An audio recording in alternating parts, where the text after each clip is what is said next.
Good afternoon, everyone. Today's class is on temporal bone. So, as you know, temporal bone, it is a bone of the skull and it is a paired bone. So, you can see the temporal bones here. This one is the right temporal bone and this is the left temporal bone. And you can see it is paired and it is very irregular bone, and also it contains air cells, so it is pneumatic, and it is present on either side of the skull. So you can see here this is the right temporal bone, and you can see here this is the left temporal bone. Okay. Now temporal bone has got 4 parts. We will see which are the 4 parts. So here this is the squamous part. Okay, this thin shell like projection, that is the squamous part. The next part is petromastoid part. For the sake of studying, for the sake of convenience, it is divided into a petrous part and a mastoid part. This is the petrous part. Okay, can you see this? This is the petrous part and this is the mastoid part. Okay, so that is the petromastoid part. Then we have the tympanic part.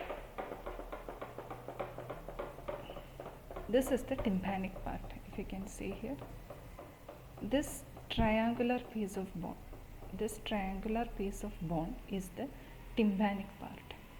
Okay. Below the external aortic canal, you can find a triangular piece of bone, that is the tympanic part. Then you have styloid process. Styloid process is present here, but in this bone it is broken. So I will show you within the skull. Okay. So this is the base of skull, and in the base of skull here you can appreciate the styloid process. This is the styloid process. Okay. This is the external aortic canal, this is the tympanic part, and this projection is the styloid process.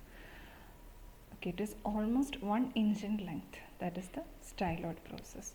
So we have got, once again, we have got the squamous part, the petromastoid part, we have the tympanic part, and then we have the styloid process. Okay, so these are the 4 parts. Now we will see each of them. First part is squamous part. This is the squamous part of the temporal bone. As you can see, it is very thin, transparent and shell-like. Okay, it is very thin, almost transparent and shell-like, and it projects upwards to form the side of the skull. Now we will see the features. It has got 2 surfaces. This is the external surface and this is the internal surface. So it has got an external surface and an internal surface. This is the superior border and this is the antero-inferior border. So 2 surfaces and 2 borders, external surface, internal surface. This is the superior border and this is the antero-inferior border. Okay. Now we will see the external surface. Here we can see this is the temporal bone.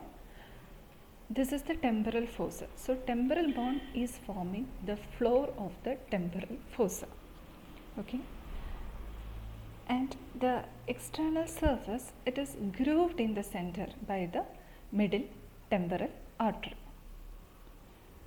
Then the another feature in the external surface is this process. This process is the zygomatic process.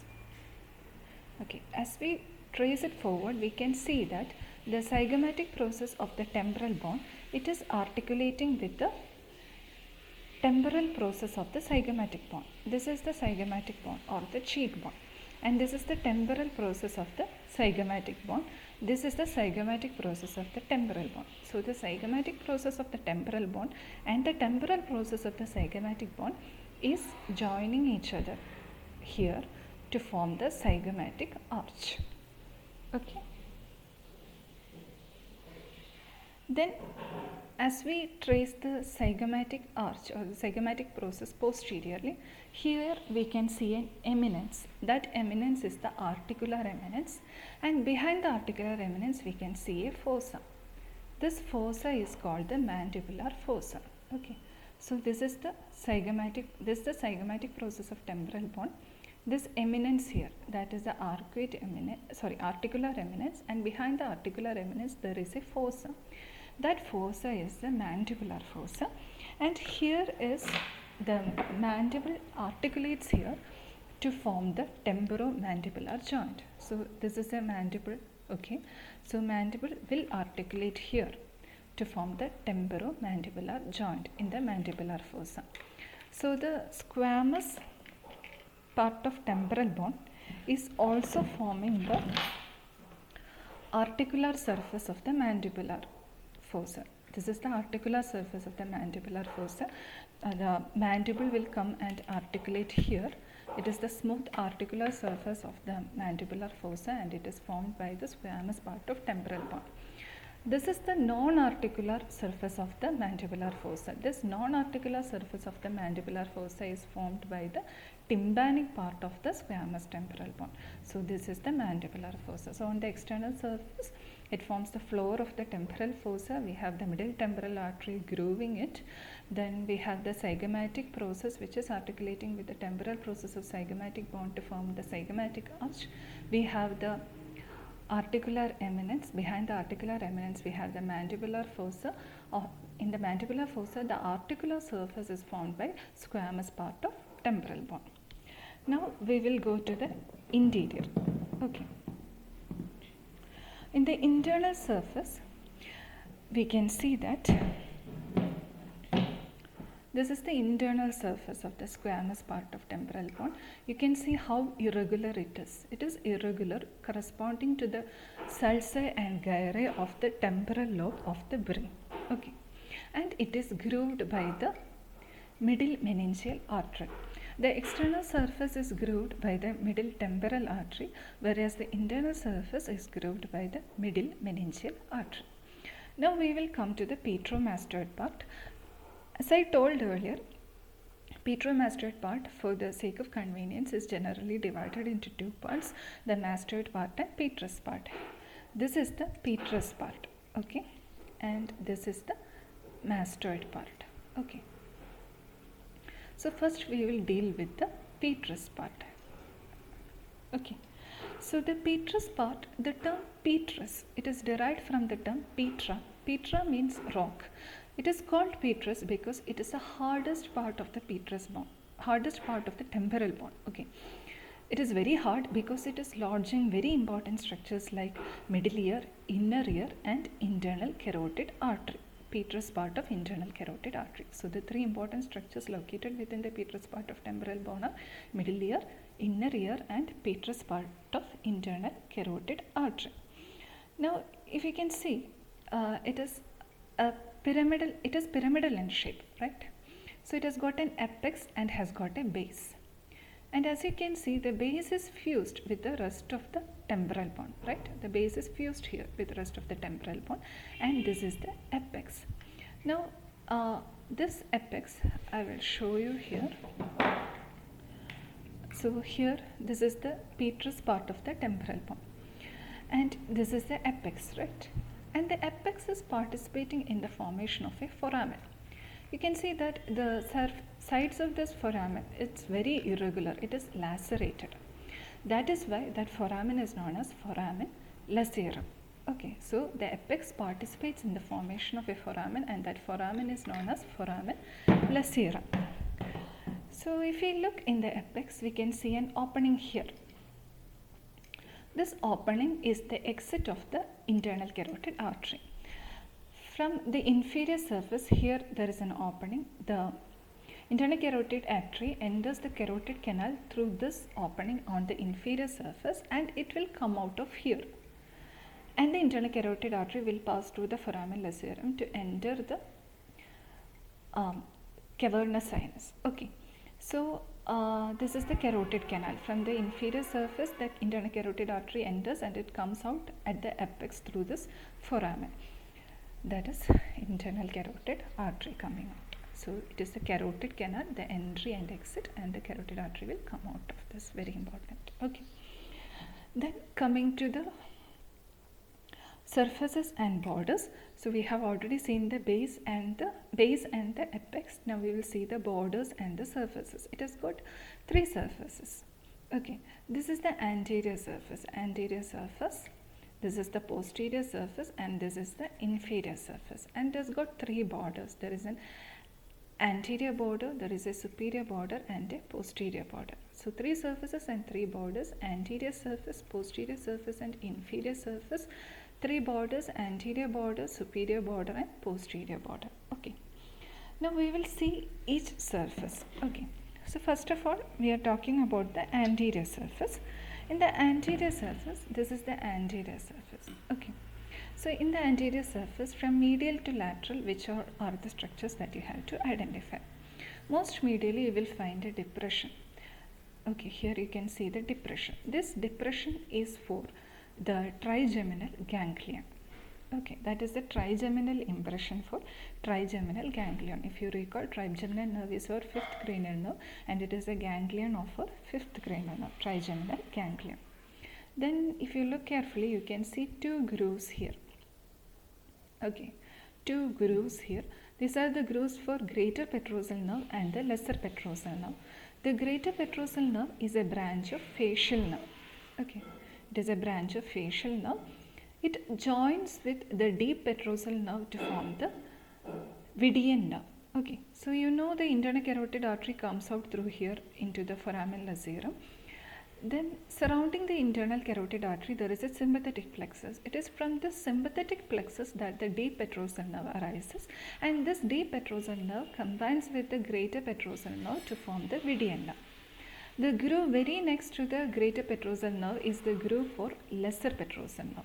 Lesser petrosal nerve is formed from the tympanic plexus, which is a plexus of nerves that is formed over the promontory within the middle ear. Promontory is a bulge in the middle ear, and over that there is a plexus that is known as tympanic plexus, and this lesser petrosal nerve is a branch of the tympanic plexus, branch arising from the tympanic plexus, and it passes through this groove and then it will go through the foramen ovale. You have already learned about foramen ovale. So the lesser petrosal nerve will pass through the foramen ovale. The next structure, important structure in the anterior surface, is this bulge. That bulge is the arcuate eminence. Arcuate eminence is produced by the bulge of the superior semicircular canal. You know the two important functions of inner ear. One is hearing, another one is equilibrium. There are three semicircular canals that helps in maintaining the equilibrium. They are the superior semicircular canal, lateral semicircular canal, and the posterior semicircular canal. So the arcuate eminence is produced due to the bulge of superior semicircular canal. Next is the tegmen. Tegmen means roof. So here we have the tegmen of the mastoid antrum, tegmen of the middle ear cavity, or which is otherwise known as tympanic cavity. So tegmen of the tympanic cavity. So tegmen antri. Tegmen antri means roof of mastoid antrum. Tegmen tympani, that is the roof of tympanic cavity. Tympanic cavity is middle ear cavity. Okay, and also it forms the roof of eustachian tube, bony part of eustachian tube. So this is the opening of the eustachian tube, the bony part of eustachian tube, and above that there is a opening for the tensor tympani, canal for the muscle tensor tympani. So this is the bony part of the eustachian tube. Okay. So the various features of the anterior surface once more. This is the trigeminal impression. You have the grooves for greater petrosal nerve and lesser petrosal nerve. You have the arcuate eminence, which is the bulge of superior semicircular canal, and you have the tegmen, that is the roof, tegmen. Okay, so these are the features on the anterior surface. Once more, trigeminal impression, grooves for greater petrosal and lesser petrosal, arcuate eminence, and tegmen. Now coming to the posterior surface. So this is the posterior surface. Posterior surface is between the superior border and the posterior border. You have the posterior surface. So coming to the posterior surface, the most important feature you can see here is this opening. That is the opening of internal acoustic meatus. So this is the external acoustic meatus, right? This is the external acoustic meatus, and this is the internal acoustic meatus, right? So it is lying on the same plane. Okay, so internal acoustic meatus is just medial to the external acoustic meatus. This internal acoustic meatus is 1 centimeter in length. And through this internal acoustic meatus, the 8th nerve, 7th nerve, nervus intermedius and the labyrinthine vessels enters the temporal bone. Okay, 8th nerve, 7th nerve, nervus intermedius and the labyrinthine vessels enter the temporal bone through the internal acoustic meatus or the internal auditory meatus. Now, just lateral and superior to the internal acoustic meatus, there is a indistinct depression. That depression is known as subarcuate fossa. Okay, this is the subarcuate fossa. Then there is a slit behind the internal acoustic meatus. That slit is the aqueduct of vestibule. It transmits the endolymphatic duct of the inner ear. Okay, aqueduct of vestibule. Then coming to the lower posterior border, you can see a notch here, right? You can see this notch. That is the cochlear canaliculus. Cochlear canaliculus, which lodges the cochlear canal. So these are the features that you should know about in the posterior surface. You have the internal acoustic meatus, you have an indistinct depression, the subarcuate fossa, the aqueduct of vestibule, and you have the cochlear canaliculus. Okay, so these are the features of the posterior surface. Then coming to the inferior surface, in the inferior surface we have already seen this opening. This opening is the entrance of carotid artery, petrous part of internal carotid artery. It will enter through here and come out through the opening here. It is the entrance of the carotid canal. So that is the opening of the carotid canal, and this is the jugular fossa. It helps in the formation of jugular foramen. Okay.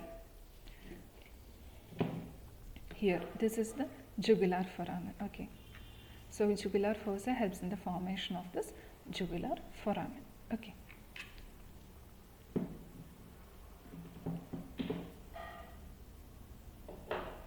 So just to be clear, this is the petrous part of the temporal bone.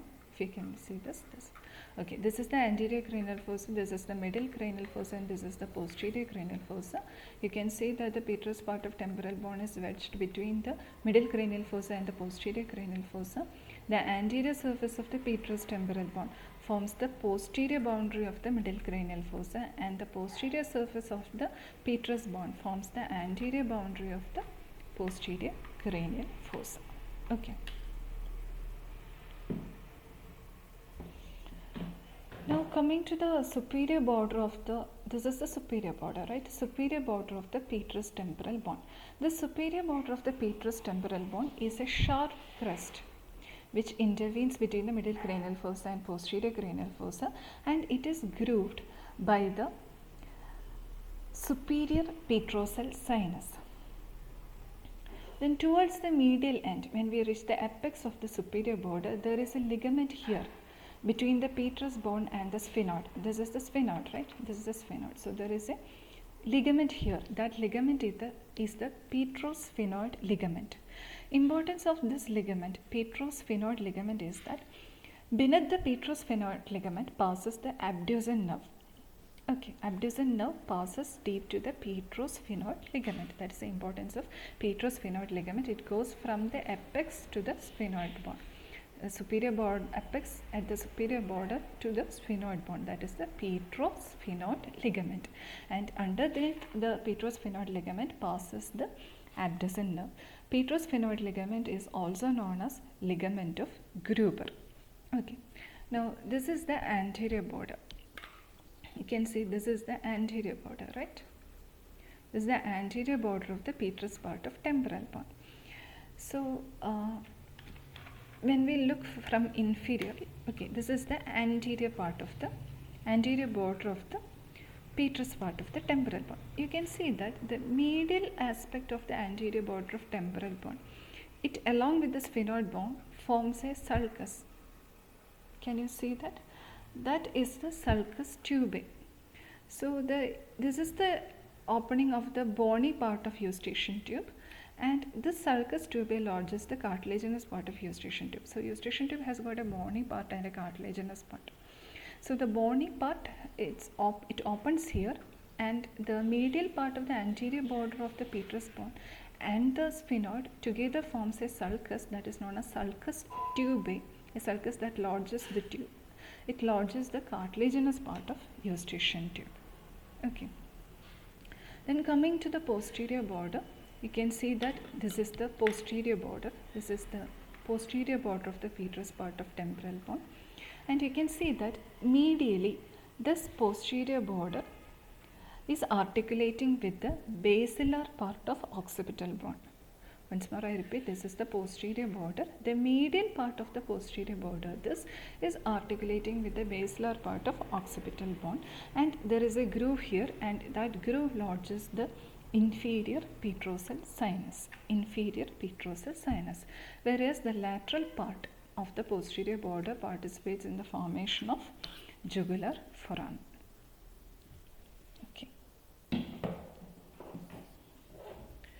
So that is about the petrous part. Now the next part is the mastoid part.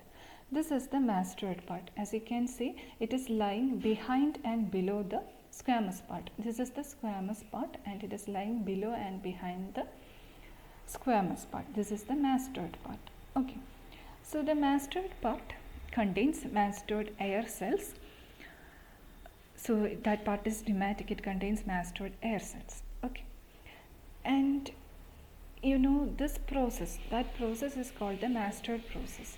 Now the sternocleidomastoid muscle attaches to the mastoid and pulls it. It is due to the pull of the sternocleidomastoid muscle that this process is formed. Mastoid process is formed due to the pull of sternocleidomastoid muscle. Now medial to the mastoid process, we can see a groove here. That groove is the digastric notch. We can see a notch here, that is the digastric notch, that is for the attachment of the posterior belly of digastric muscle. Okay, so this is the mastoid part. Here we can see a process, that is a mastoid process formed due to the pull of sternocleidomastoid muscle, and medial to that there is a notch, that is the digastric notch. Okay. Now coming to the inner surface, on the inner aspect of the mastoid part, you will see a sulcus, that is a sigmoid sulcus for the sigmoid sinus. Okay, sulcus just adjacent to the petrous part, posterior surface of the petrous bone.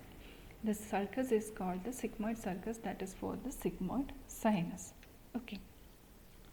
So mastoid air cells can be pneumatic, diploic or sclerotic depending upon the presence of air cells. If there are numerous air cells, it is called a pneumatic mastoid process. If the air cells are very scanty or there are no air cells, it is called sclerotic. And if there are narrow spaces and few air cells, it is called diploic. Okay.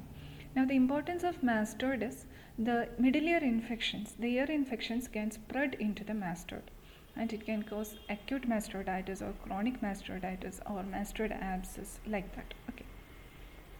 So now we have seen the squamous part, petrous part, and the mastoid part. Now we will go to the next part, the tympanic part. This triangular plate of bone, that is the tympanic part. Okay, that is the tympanic part. It is a thin triangular curved plate of bone. It forms the floor and anterior wall of the external artery meatus. This is the external artery meatus or the external artery canal. So the tympanic plate forms the anterior wall, the floor and lower half of the posterior wall of the external auditory meatus. So this is the tympanic plate. Tympanic plate forms the anterior wall, floor and lower half of the posterior wall of the external auditory meatus. And as we have seen earlier, the anterior surface of the tympanic plate forms the non-articular part of mandibular fossa. This is the mandibular fossa.